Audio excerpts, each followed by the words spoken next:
ಮನದ ಮೂರ್ಖತೆಯ ಬಿಡು ಮನದ ಮೂರ್ಖತೆಯ ಪರಿಜಯದೊಡತಿ ಚರಣಕ್ಕೆ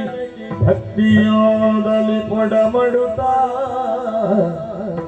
ಪಡೆದವಳ ಕಾರುಣ್ಯದಲ್ಲಿ ಧಾತ್ರಿಯಲ್ಲಿ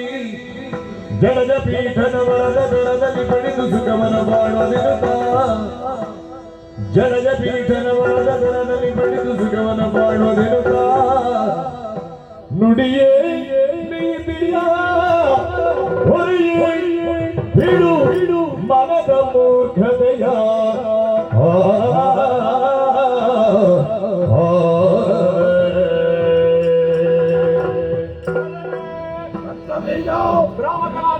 ಭ್ರಮೆಗೊಳಗಾದ ಮನೆಗೆ ಒಡೆದು ಬೆಳಕುಗಳನ್ನು ಯೋಚಿಸುವಂತಹ ಮತಿದೂರವಾಗ್ತದಂತೆ ಬ್ರಹ್ಮನನ್ನು ಹೋಲಿಸಿಕೊಂಡಂತಹ ಜ್ಞಾನವೇ ನೀವು ಮತ್ತೊಮ್ಮೆ ಆ ಜ್ಞಾನವನ್ನು ಹೊರಗೆ ಹಾಕಿರು ಬ್ರಹ್ಮನ ತಾಯಿಯಾರು ಅಂತ ಅರ್ಥವಾಗಿ